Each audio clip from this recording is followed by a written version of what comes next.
There is a very specific kind of confidence that can betray you completely, and it usually happens somewhere quiet. A podcast playing in your headphones on a walk, a documentary running in the background on a Sunday afternoon, an article you scroll through during your lunch break, and the whole time you're nodding along, understanding every sentence, every argument, every turn of the story. You finish it and think, honestly, that felt easy. My English is really coming along. And then, an hour later, someone turns to you and asks a simple question.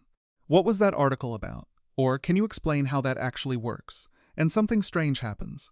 Your mind, which felt so fluent an hour ago, goes completely still. You know the idea. You can feel it sitting there, somewhere just behind your eyes. But when you try to pull it out into spoken words, nothing comes. You stammer. You reach for vague, general phrases. You end up saying something like, it was good, it was about business, hard to explain. And then you just trail off, embarrassed, wondering how you understood everything a moment ago, and can explain almost none of it now.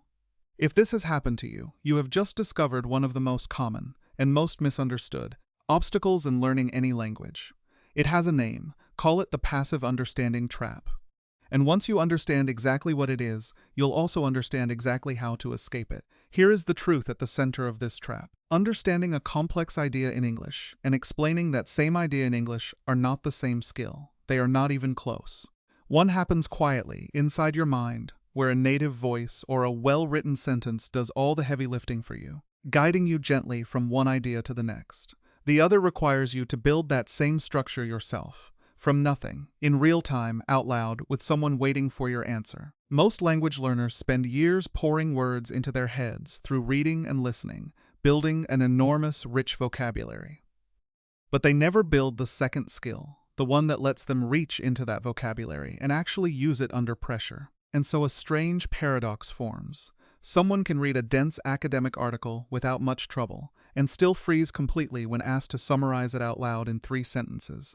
The instinct, when this happens, is almost always the wrong one. People assume the solution is more vocabulary, bigger words, more impressive academic phrases memorized and ready to deploy. They think fluency sounds complicated, so they chase complexity. The truth is the exact opposite.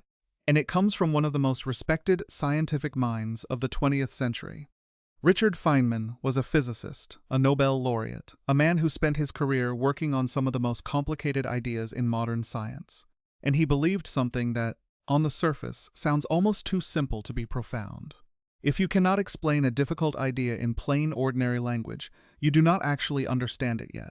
Not really. You may have memorized the vocabulary that surrounds the idea. You may be able to repeat the correct phrases in the correct order. But true understanding, the kind that lets you use an idea flexibly, in your own words, under any circumstance, only reveals itself when you strip away the jargon and rebuild the idea from the ground up, using language simple enough for a child.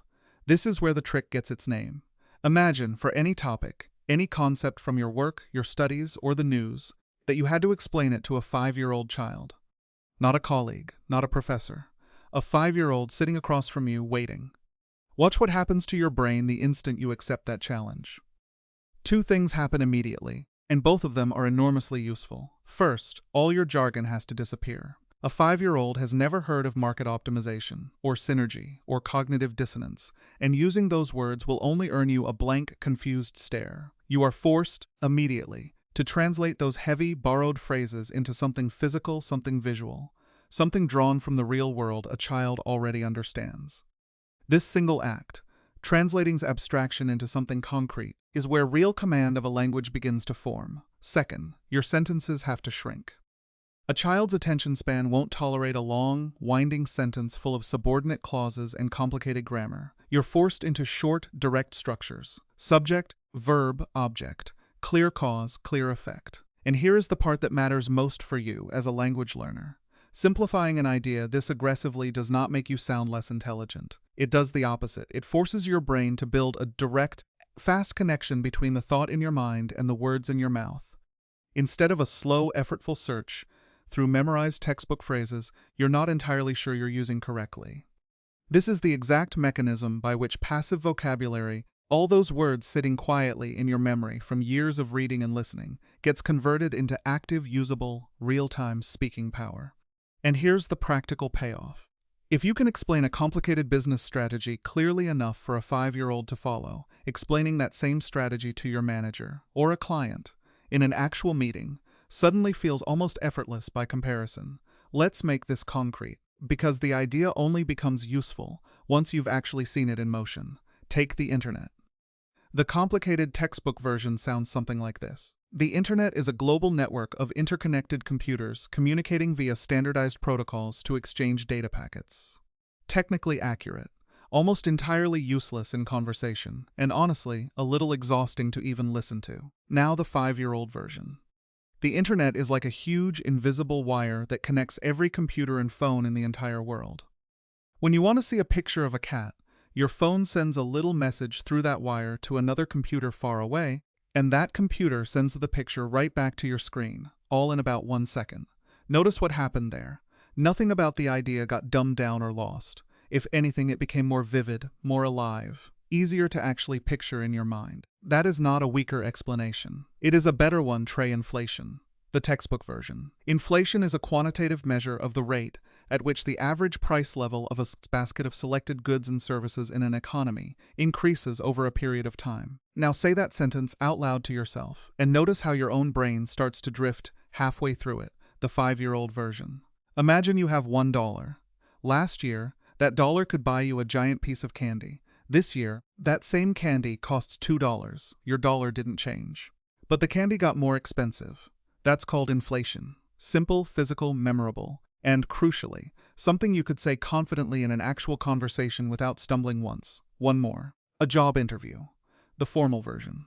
A job interview is a formal evaluation process where an employer assesses the qualifications and cultural fit of a potential candidate for employment. Correct and completely forgettable. The 5-year-old version. A job interview is like a meeting where you talk to a boss. You tell them what you're good at, and they ask you questions to see if you'd be a good person to work with their team. It's a little like trying out for a game to see if you get to play. That sentence, unlike the formal one, actually sounds like something a confident, articulate person would say out loud in real life. This is the entire exercise. Take one news article, one movie plot, one idea from your job, once a day, and force yourself to compress it into 3 plain, simple sentences a child could follow. It sounds almost too easy to matter. It isn't. This single habit, repeated daily, quietly rebuilds the pathway between your thoughts and your spoken English, one simplified idea at a time. But understanding the trick intellectually and actually using it under real speaking pressure are 2 different things. Which brings us to the part of this process most people skip entirely. The part that turns a clever idea into an actual transformation in how you sound. You need a feedback loop. You need to hear yourself, honestly, the way another person would hear you, because our own internal sense of how we sound while speaking is notoriously unreliable. And for this, all you need is the voice recorder already sitting on your phone. Here is the drill. Find a quiet room. Pick a topic, anything, your favorite hobby, why you enjoy your job, the plot of a book you recently finished. Press record and talk about it, out loud for 1 full, uninterrupted minute. Don't correct yourself.